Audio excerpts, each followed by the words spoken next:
Welcome to This Week in Real Estate with Jonathan Harmon. Listen in as him and other members of the J Harmon Home Team speak about all things real estate with local experts here in the Middle Tennessee area. Be sure to check out jharmonhometeam.com for more information and how to get in touch with our amazing team. Welcome to the show.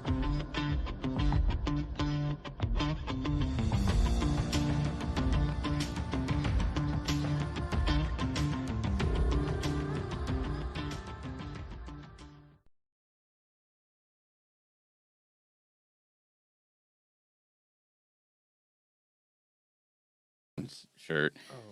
We have precious little to celebrate, but at least we beat the Panthers. Yeah, it's a sad time in Carolina. Yeah, it's almost as sad in Tennessee, but You're going to get a new coach. Hey, yeah, that's Again. there's that. We just did that. Yeah. Yeah. Anyway, I don't even want to go there. Okay. Did have a great time though. It was a good Did you time. go to the game? Mhm. My son was there with two of his buddies. Nice. Yeah. So, did you freeze? No, it wasn't that bad. No? Actually, it was pretty bearable weather-wise. Yeah. Yeah. But Mine not was- pantherable. Nah, the football was not. Oh. And what's this red button do? Because we might need to hit it at that. I need that over here. That's for yelling swear words. I do apologize. All right. I promise. That's it. That's All right, it. this That's week in all. real estate. Yeah. Oh, anyway, hey, this week in real estate. So, real estate is still happening, folks. Contrary to popular belief right now, there are still things happening.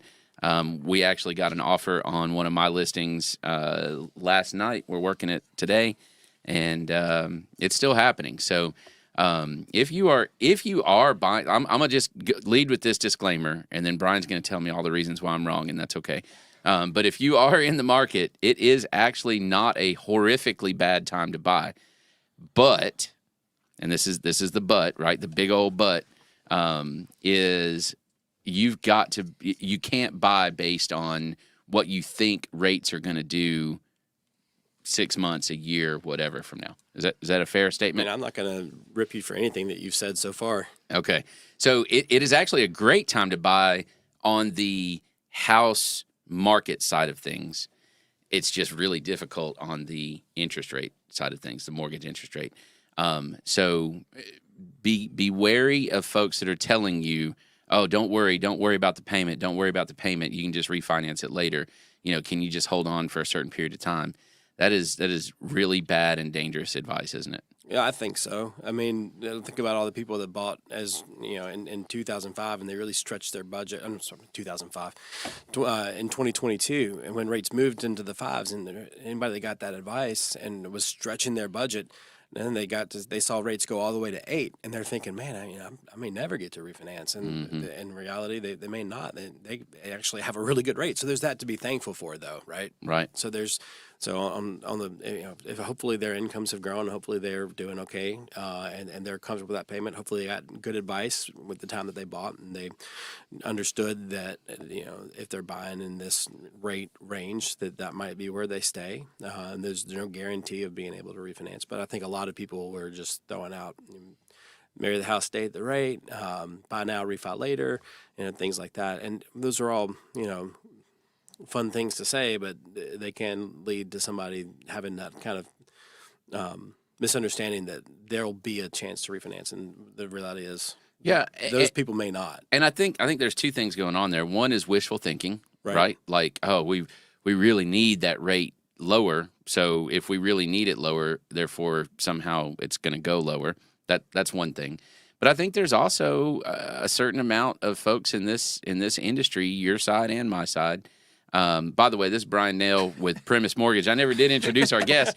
If y'all listen to the show, if you know anything about this show, you know who it is. But I figured I'd go ahead and make the official introduction. And if you do need to nail that mortgage, this is your guy. We're not going to play your commercial because this whole damn show is going to be a commercial. But anyway, I think there's a certain amount of folks in this industry, being a 100% commission type industry, that, let's just be honest, there's a little desperation amongst some of those salespeople out there that are just trying to get a paycheck. They're just trying to get stuff moving. Yeah. And that's horrible to say, but it's reality. It's, so you got to watch out for those wolves. Yeah, you do, and just but not the Panthers. Oh, sorry.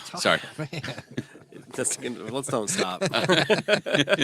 No, I think that's really important, and just if you're thinking about, hey, is now a good time for me to buy a house? Should I do this? Maybe my family's grown, or maybe it's shrunk. Whatever reason you may have for moving. I think a lot of people in 2020 and 2021 they moved just because they could. Just because they could. I 100% agree with that. And it was like, man, we got to do this now, or we may never get a chance to. Yeah, Good for I them don't like my countertops. Let's buy a new house.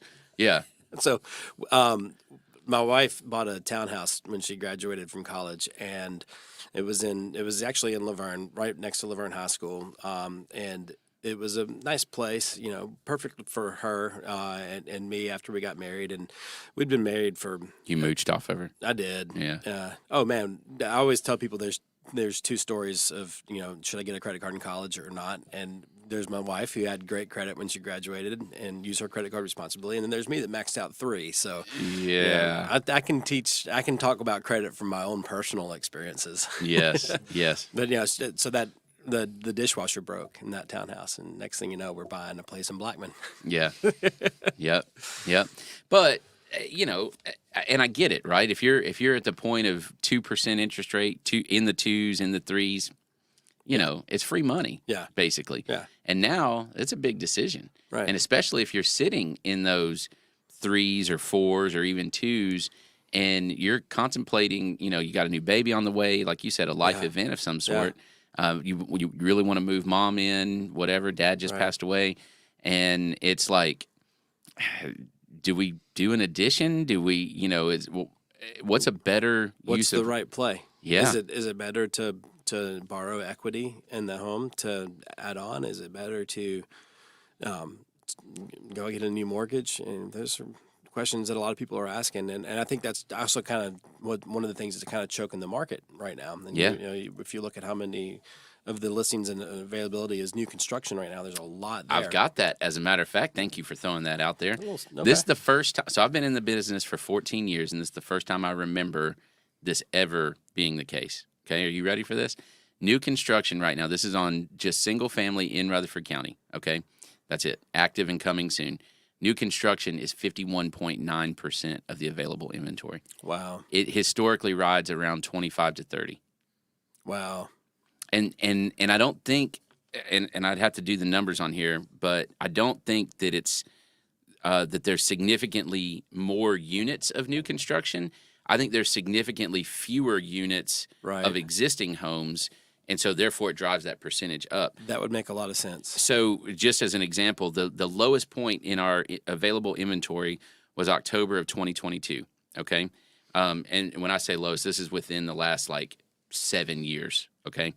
It was in October of 2022. We are only 230 more units available right now this past October than that low point. And to put that in perspective, October of 2020, there was 1,000 more units available than October of last year. Wow. And if you think about that and think about the context of what happened last October was when we made that huge step from, hey, things have actually risen from the 3s up to the 5s. We can totally skip the 4s. Yeah, we did. Yeah, and we just about skipped the 6s too. And in October we went into the 7s. Mm-hmm. If I remember right, it was around October last year when that happened, and I'm sure that had a huge effect on the listings and how many people are like, you know what, yeah, let's move, let's buy a new house, because what are they gonna do?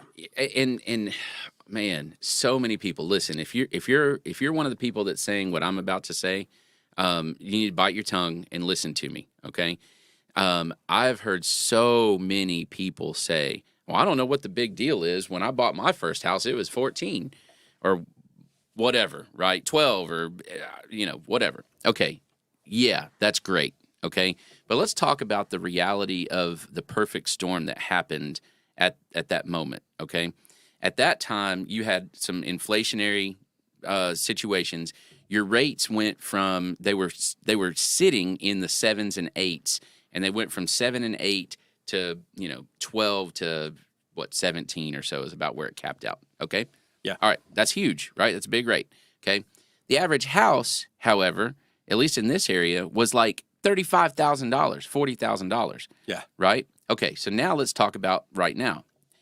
Right now, the last 4 years, we've seen in Rutherford County, we've seen houses double in price. We've had 100% inflation in 4 years' time, right? And they have not come down when rates went up. The prices, we're going to go over that here in a second.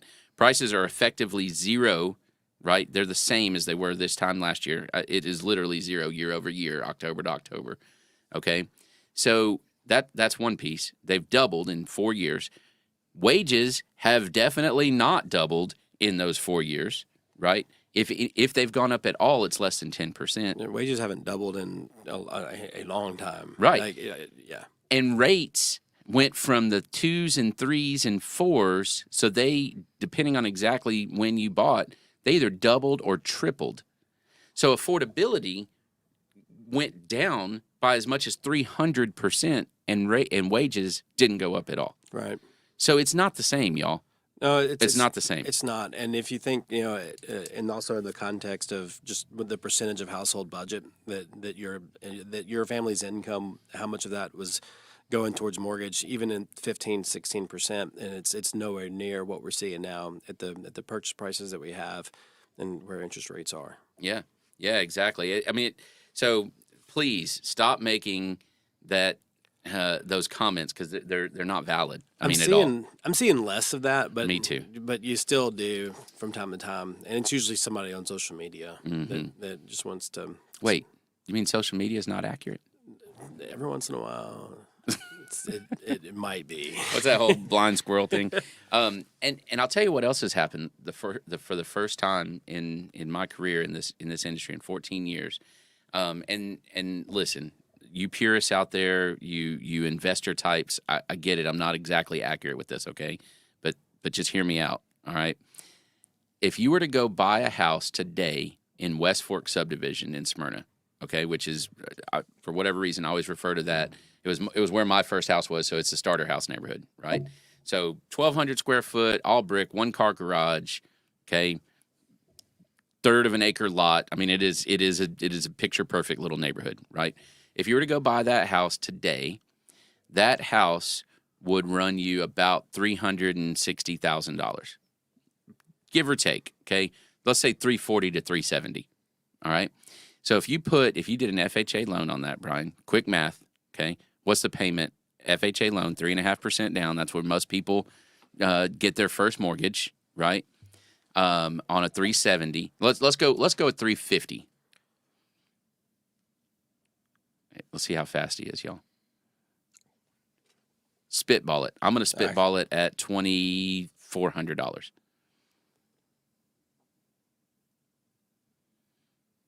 Dead air.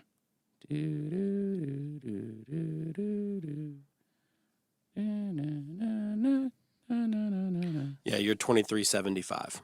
Hot diggity. I had no calculator, and I said 2,400. Anyway, all right, $2,400 payment, and I have not calculated that. Now, time out. That's just principal and interest. Okay. That doesn't include escrows. So $2,700 And that doesn't payment. include PMI either, and you're going to have that on an FHA loan as well. So, yeah, you're probably $2,800. Yeah, you could even potentially, depending on exactly what your rate is, you could brush $3,000, right? Do you know what that house rents for right now? 2,500, 2,800, 4,000. No, maybe $2,000. Maybe $2,000. Okay. It's probably more like 18 or 19. Yeah. So it's the first time that it's actually cheaper to rent than buy. Now, are there tax incentives? Are there, wealth building? Yes. All of that other stuff. Sure.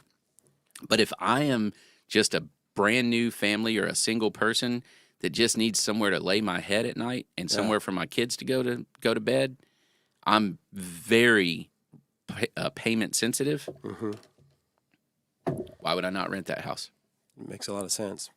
If you're an investor, if you're putting 25% down, that's going to change that mortgage payment a lot. But as an investor, what are you seeing out there from your investor clients and their appetite for buying right now? They're not buying anything on the MLS. Yeah. I mean, they can't. If cap rates again are not like they're not the end all be all, but I'm seeing cap rates at like 5%. Yeah. Well, why the crap would I tie up a huge chunk of money at 5%? Yeah.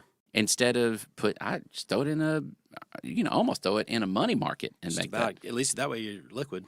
Yeah. Yeah. I mean, you're close at that point, Yeah. you know? I was talking with an investor. I guess it was, excuse me, it might have been, I think it was Friday. Yeah, it was Friday afternoon. And he was like, man, help me make sense of this. How do I make it work? And I was like, man, You don't. the math doesn't lie here. Unless you're not financing, then it's hard. You're not going to break even on the property. Mm-hmm. Yeah. So if you're financing which is what you want to do, right? You leverage, then yeah, you're not going to break even. No. It's a very interesting position. And the solution is wages have to go up, or prices have to come way down, or rates have to come way down to get it back into this balance where we can move forward. So what do you think that happen? Which way does it go? What's your tea leaves? If you're talking to somebody right now, it's like, hey man, it's the end of the year. We're thinking about buying.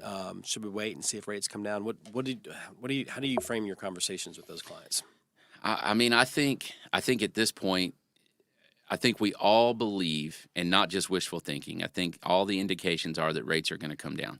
Right. Right now, how much are they going to come down? And you can probably speak to that better than I can. I think that in order for us to really have a forward-moving train again, we've got to see them in that high fives, low sixes, just to get everybody feeling good, and feeling good's not even the right word. It's like feeling okay. Yeah. Yeah. Yeah. But man, I think prices are gonna. I mean, but they're not showing any sign of coming down. Right. And the reality is, I mean, you look back at those numbers. We have right now available 859 units in Rutherford County, single family, 859 available units, right? And 446 of those are new construction. Yeah. And I know one thing about builders is they're not lowering their prices. No. They're throwing out all kinds of incentives. And that's what's not captured. And they're throwing out all kinds of money, but they're not touching the sales prices because they know when the market swings back and rates come lower, they can back off how much of incentives they're offering, and but they want to protect their comps. Because it's hard. Yeah, it's exactly right. It's it's a slow burn to get your price up. Yeah. But we can throw you a $10,000, rate buy down or more in some cases, pay all your closing costs, whatever. Put blinds in, put a fence up. You can eat all those soft costs. But they don't want those prices coming down. That's it. And so I don't know. I think that there may be a little bit of both that happens if we can get rates to that point. Because I think at that point, there's somebody whose family's busting at the seams in their home and they really need a bigger space.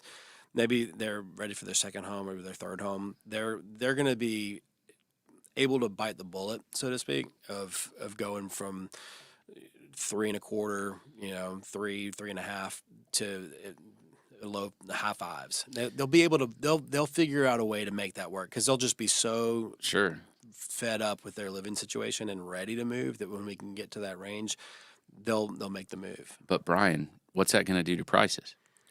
Well, that's what I'm saying. You're going to see pent up demand explode, but it's going to be a slow walk back, right? Like I don't think so. You think it'll just be like, boom, let's go? I think, well, okay, maybe, right? I see what you're saying.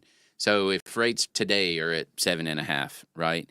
Some people at 7.1875 or whatever. Right. Okay, there's my number, right? Other people at 6.99. Okay, there's my number. Other people it's 6.5, whatever. I get that, but I think that that you have groups of people at each of those numbers, and I think if you bell curve it, basically 6.5, that's going to be a lot of folks' number, right? I think so. 6 flat, that's going to be even more folks' number, right? And I think that there's enough pent up demand. I mean, look at the units, right? There's enough pent up demand that. Well, and where does that demand go? Like, what's available? Because the person who's sitting on a home that they spent $750,000 on, they maybe aren't moving.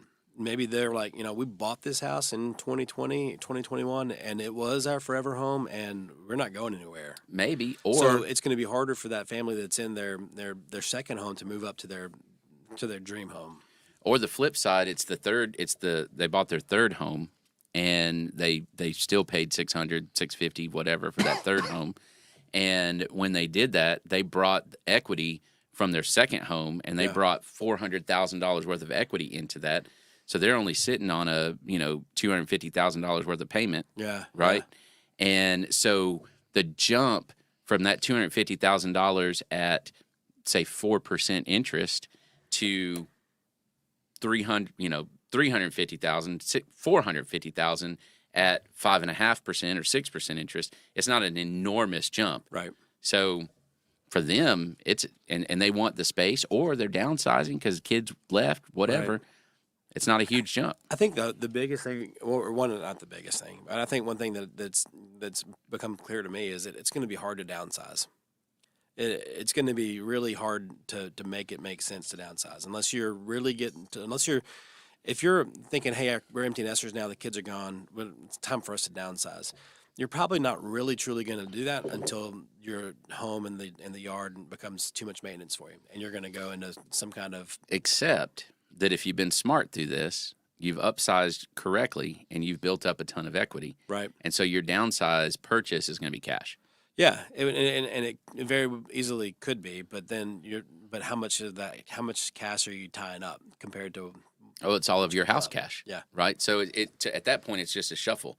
Yeah. So if I've got an $800,000 house with $300,000 mortgage on it, right, I've got $500K in equity, right? And I sell it, even if I lose $50K in equity, I've got $450K. I can buy a little 2-bedroom house for $450,000, a nice one. Yeah. And so all my equity, I lost 50, and you still put money in your bank, and I've still got equity. Yeah. And that equity's still in an appreciation asset. Yeah. Okay. It's just a shuffle. Yeah. All of what I cut off was the leveraged money. It'll be a lot of people though who didn't do that, who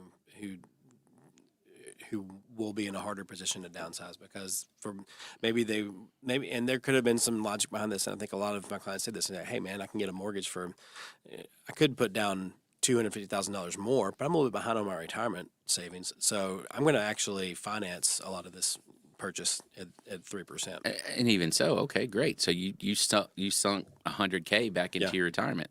Good for awesome. You all you did is just moved your equity to something else that's generating wealth. Yeah. Okay. Yeah.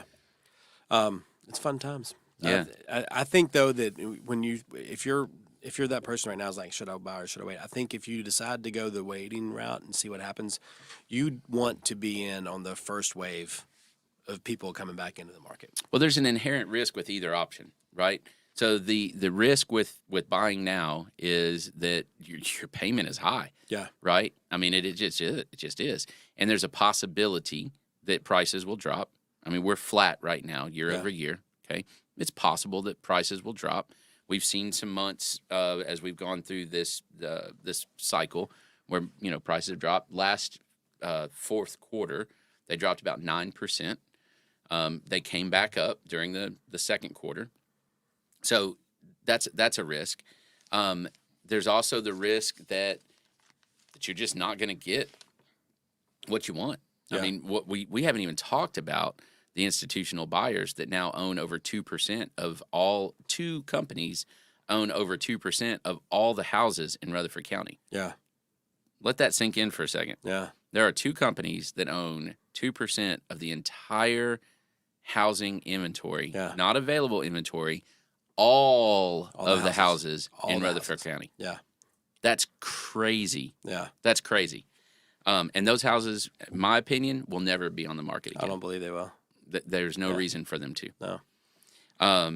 So, there's a risk there. The risk of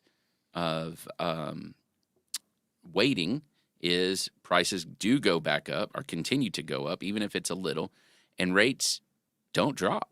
Yeah. Or they don't drop enough, or, you hit a hard time, because what we also haven't talked about is the big R word. Yeah. I mean, the reality is all of this manipulation has been designed to try to get us to recede our. Yeah. and we haven't really done it. No. You know, all of this has man, what a resilient economy we've shown. Stubborn is probably a better word. If we would have just hurt like 9 months ago, we'd be through this already. Yeah, we'd be over. We'd be done. All moving on. Yeah. We'd be in a recovery. But no, so yeah, they wanted to pull off a soft landing. Are they going to actually succeed in doing it, or is it going to be enough's enough, and we're going to go into that kind of, you know, the big R word? Yeah. It's funny how as time goes on, in 2022, I thought, hey, I think they might actually do it early in 22, and then as 2022 rates continue to rise and things didn't get worse to make things get better eventually. I thought maybe we're gonna have to like go lean so hard into this, you know, this interest rate increases that it actually will be impossible to do the soft landing. It's going to come crashing back down. And now, you know, we're sitting here a year later, and I'm like, man, you know, resilient, stubborn, whatever you want to call it. Maybe we're pulling off the soft landing, because I think you're starting to see a little bit of consumer behavior change. I don't have any data off the top of my head to back that up. Just, you know, personal anecdotes and what I hear from my friends and what my family's doing. And so maybe we can pull it off. Maybe we can pull off that soft landing, and we don't have to have a lot of unemployment. You know? I'm ready to be done with it. I think I want a hard landing. Let's get her done.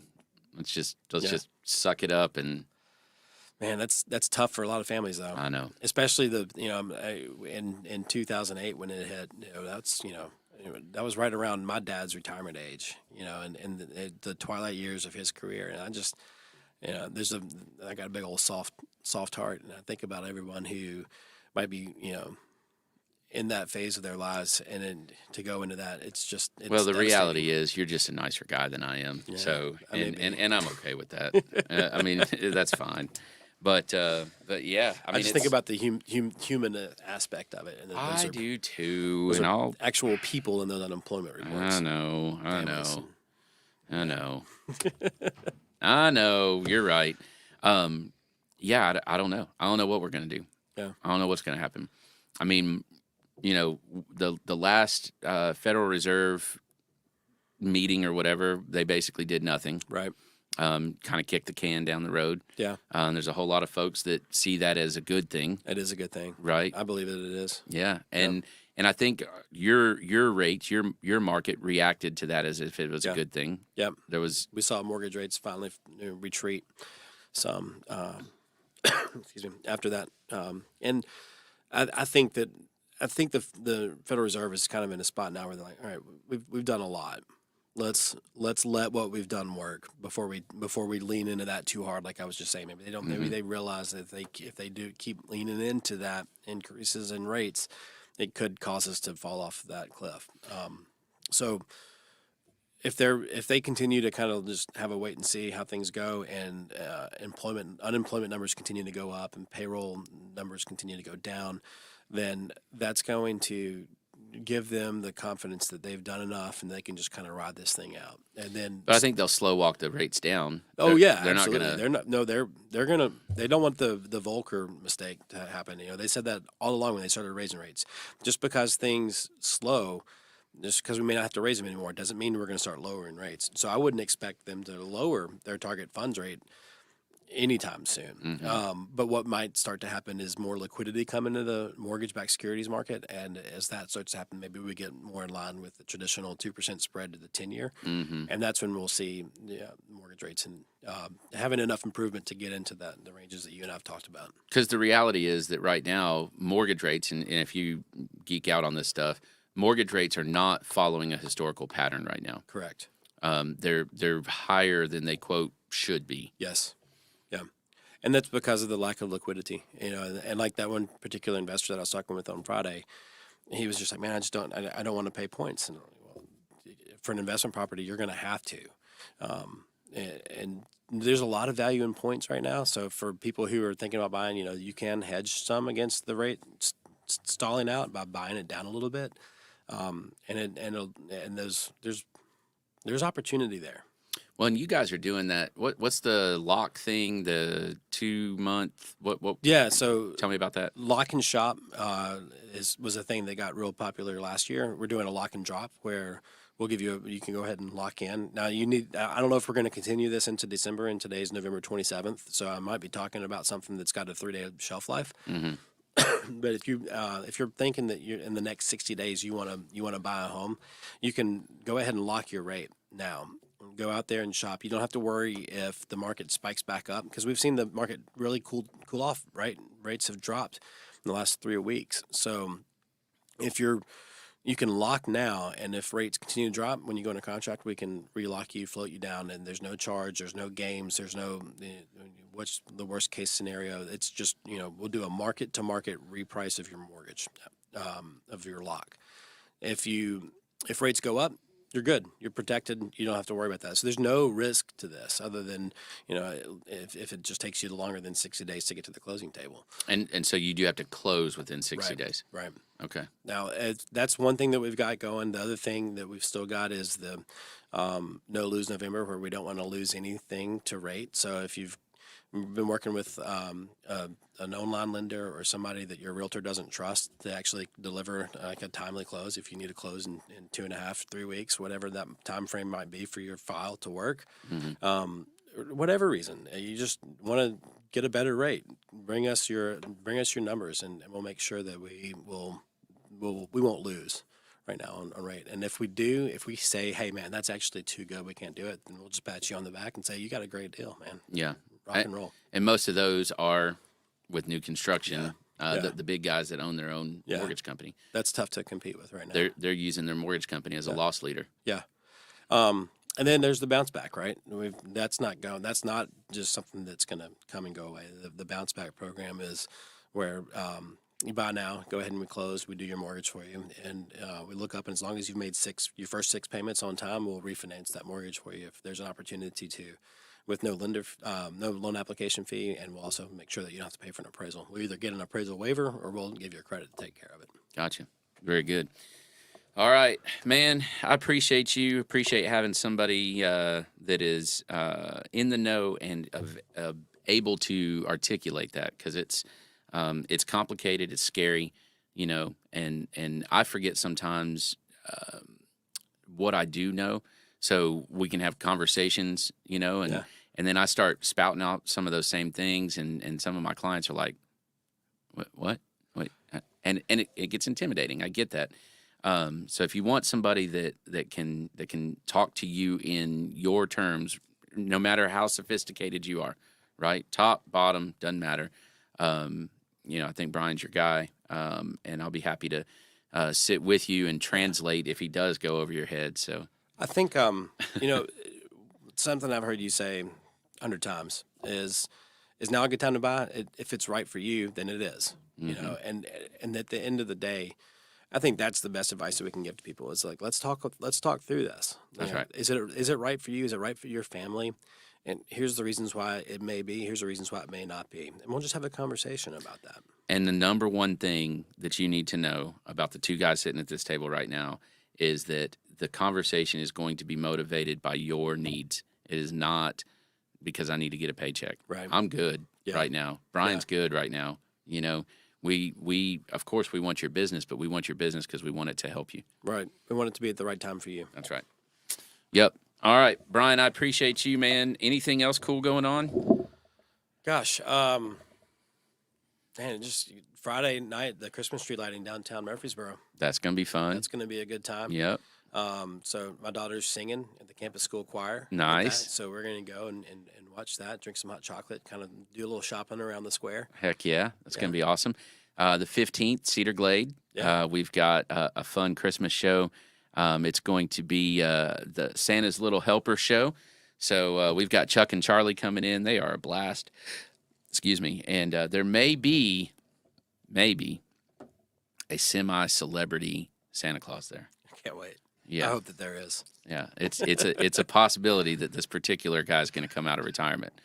So not going to reveal any names, but it's something you won't want to miss.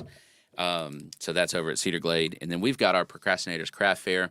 If you're like me, just put this on your calendar because you know you're going to need it.